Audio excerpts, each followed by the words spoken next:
આ તરફ national highway 48 પર ભરથાણા ટોલ નાકા પર ટોલ મુક્તિ માટે સ્થાનિકો દ્વારા આંદોલન ચલાવવામાં આવી રહ્યું છે।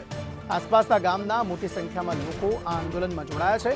સવારે 8 કલાકે ટોલ નાકાથી પદયાત્રા યોજી આંદોલનની શરૂઆત કરવામાં આવી હતી। વિરોધ પ્રદર્શનના પગલે સવારથી જ ટોલ નાકા ખાતે પોલીસનો ચુસ્ત બંદોબસ્ત ગોઠવી દેવામાં આવ્યો હતો। કાર્યકરોએ ટોલ પ્લાઝા મેનેજરને પ્રથમ આવેદન પાઠવી વિરોધ વ્યક્ત કર્યો હતો। બાદમાં ટોલમાંથી સ્થાનિકોને મુક્તિની માંગ સાથે પ્રાંત અધિકારીને આવેદન પાઠવ્યું હતું। ટોલમાંથી મુક્તિ મળે તે માટે પ્રાંત અધિકારીને રજૂઆત પણ કરવામાં આવી હતી। જે દિવસે અમે રજૂઆત કરવા ગયા તે દિવસે 10 થી 15 જણ ગયા હતા।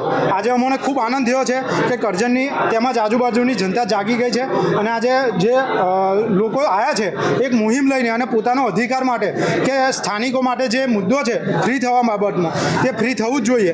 આ મુદ્દાને લઈને દરેકે અમે આજે રોજ આવેદનપત્ર આપ્યું છે અને સાહેબને કીધું છે 7 દિવસની અલ્ટિમેટમ માગી છે અને મેં ખુદ અલગ અલ્ટિમેટમ 7 દિવસની કહી છે કે સાહેબ જો 7 દિવસની અંદર નેશનલ હાઈવે ઓથોરિટી દ્વારા તેમજ અહીંને સ્થાનિક એજન્સી દ્વારા જો ફ્રી કરવામાં નહીં આવે તો હું પોતે જઈને નેશનલ હાઈવે ઓથોરિટીની સીમાની અંદર મતલબ ટોલ નાકા પાસે જઈને પોતાનું જીવદાન કરી અને આત્મવિલોપન કરી અને